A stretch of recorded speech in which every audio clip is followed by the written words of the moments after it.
আমি সুনিপা সিনিয়ান singular family ব্লগে আপনাদের সকলকে স্বাগত জানাই। আমরা এখন এসে উপস্থিত হয়েছি ধারী দেবী টেম্পলে। এটা একটা রহস্যময় মন্দির যেখানে দেবী প্রতিদিন 3 বার তার রূপ বদল করে। এমনিতেই ভারতবর্ষ একটি ঐতিহ্যবাহী ও প্রাচীন দেশ। দেশের আনাচে কানাচে ছড়িয়ে রয়েছে সভ্যতার নানা নিদর্শন, রয়েছে নানা ধর্মীয় স্থান, দেবদেবীর মন্দির। পুণ্য অর্জনের আশায় অনেক মানুষ প্রত্যেক বছর কোনো না কোনো মন্দিরে যেয়ে মাথা ঠোকায়। সেই সকল মন্দিরগুলোকে ঘিরে যেমন রয়েছে জনশ্রুতি, রয়েছে তেমন ইতিহাস, যা শুনলে এখনও কিন্তু চোখ কপালে ওঠে। সেরকমই একটি মন্দির হলো এই উত্তরাখণ্ডের শ্রীনগর থেকে অল্প দূরে অবস্থিত এই ধারী দেবী টেম্পল। তো আমরা এখন মন্দিরের ঠিক নিচে একদম নদীর অলকানন্দ নদীর পাশেই দাঁড়িয়ে রয়েছি, একদম পাড়ে। এখানে অনেক ছোট ছোট দোকান রয়েছে যেখান থেকে মাকে পুজো দেওয়ার সামগ্রী আপনারা পেয়ে যাবেন। দুরকম রাস্তা রয়েছে, আমরা শর্টকাটে এই নদীর পাড়ের দিয়েই আমরা এলাম, কিন্তু আপনার বড় রাস্তা ধরেও আসতে পারেন। এখানে আমরা দোকান থেকে মাকে পুজো দেওয়ার জন্য সকল কিছু জিনিসপত্র আমরা এই দোকান থেকে নিয়ে নিলাম। এবার চলুন মন্দিরের দিকে যাওয়া যাক। এই যে মায়ের জন্য একটা চূর্ণিও নিয়েছি। এখন দুপুরবেলা, সেহেতু মায়ের এখন যুবতী রূপেই পুজো হচ্ছে। এই ধারী দেবী মায়ের মন্দিরকে ঘিরে রয়েছে এক জনশ্রুতি। বলা হয়ে থাকে অনেক কাল আগে একবার ভয়ানক বন্যা হয়েছিল। সেই বন্যায় অনেক কিছু ভেসে যাওয়ার পাশাপাশি একটি মূর্তিও ভেসে যায়। ঠিক সেই সময় মন্দিরের উপস্থিত দেবী প্রতিমাটিও ভেসে এসেছিল এবং আশেপাশে কোনো এক পাথরের ধারে ধাক্কা খেয়ে থেমেছিল।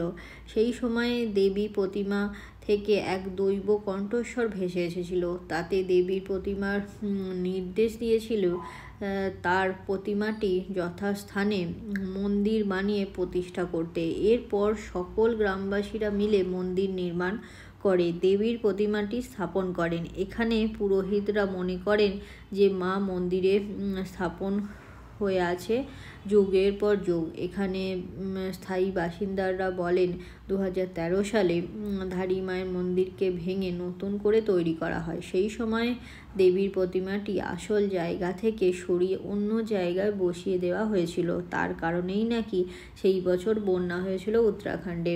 স্থায়ী মানুষরা মনে করেন যে ধারী দেবীর প্রতিমাটি 16 জুন 2013 সন্ধে নাগাদ সরিয়ে দেওয়া হয়েছিল, যার কয়েক ঘন্টা পরেই এই রাজ্যে বিপর্যয় নেমে এসেছিল। পুরোপুরি মন্দিরকে ভেঙে জলস্রোত এসে বিচ্ছিন্ন করে দেয়।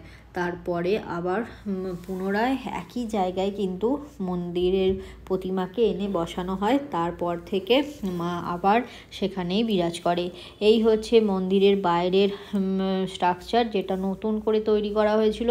কিন্তু মাকে অন্য জায়গায় সরিয়ে যাওয়ার পরে ওই ভয়াবহ দুর্ঘটনার পরে আবার প্রশাসন থেকে মায়ের সেই পুরনো গর্ভগৃহকেই নতুন করে স্ট্রাকচার করে এখানে মাকে পুজো করা হয়। এখন এই হচ্ছে মায়ের গর্ভগৃহের সামনের অংশ, আর এই হচ্ছে গর্ভগৃহের মা ধারী দেবী। এখন দুপুরে মা কন্যা রূপ থেকে এখন যুবতী রূপে ধারণ করে আছেন, সেই কারণে মাকে পুরোপুরি শৃঙ্গার করে পুজো করানো হচ্ছে।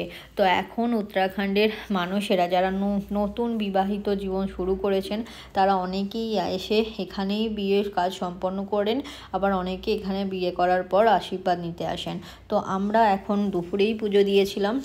আমাদের যিনি গাইড ছিলেন তিনি বলেছিলেন যে আমাদেরও এই দুপুরের সময় মা যখন একদম হচ্ছে যুবতী রূপে পুজো হয়, মানে বিয়ের সরঞ্জাম সব কিছু নিয়ম নীতি পালন করে পুজো হয়, সেই রকম পুজোই দিতে। তো আমরা পুরোহিতের কাছে সেই রূপেই পুজো দিলাম মাকে। এখানে অনেক সুন্দর করে পুরোহিতজি ভালো করে আমাদের পুজো করিয়ে দিয়েছিলেন, হাতে ধাগাও বেঁধে দিয়েছিলেন। আর এখানে নিয়ম হচ্ছে বড় নথ, মানে বিয়ের সময় কনেরা যেভাবে সেজে আসে সেইভাবে সেজেই মানুষজন, উত্তরাখণ্ডের লোকাল মানুষজন সেইভাবেই সেজে মাকে পুজো দিতে আসে। তো এটাই এখানকার রীতি। আর এই গর্ভগৃহের মধ্যে শিব ঠাকুরেরও মূর্তি রয়েছে, গণেশজিরও মূর্তি রয়েছে। এখানে গর্ভগৃহে সেভাবে ভিডিও করার পারমিশন নেই। আমি অল্প কিছু ভিডিও আমি করতে পেরেছিলাম, আবার বাইরে চলে এলাম। বাইরে ভিডিও করার পারমিশন আছে, কিন্তু গর্ভগৃহের মধ্যে নেই। অল্প হলেও আপনাদের সাথে শেয়ার করলাম। আর এই হচ্ছে বাইরের জায়গা, আর এই হচ্ছে হোমকুণ্ড, যেখানে প্রত্যেক দিন একটু হলেও কিন্তু আগুন জ্বলতে থাকে। মায়ের হোমকুণ্ড কখনোই কিন্তু একদম আগুন ছাড়া হয় না। তো আজকের ভিডিওটা এখানেই শেষ করছি, আর আমাদের উত্তরাখণ্ডের ট্রিপ এখানেই শেষ হলো। আপনাদের কেমন লাগলো ভিডিওটা অবশ্যই জানাবেন, অবশ্যই লাইক করবেন, কমেন্ট করবেন, সাবস্ক্রাইব করবেন। আর আপনার একটা কমেন্ট কিন্তু আমাকে ভিডিও বানানোর জন্য অনেক উৎসাহ যোগায়। তো অবশ্যই ভিডিওটা কেমন হলো লাইক আর কমেন্ট করে আমাকে জানাবেন। সকলকে অনেক অনেক ধন্যবাদ এই ভিডিওটা দেখার জন্য। আপনারা সকলে ভালো থাকবেন, সুস্থ থাকবেন। নমস্কার।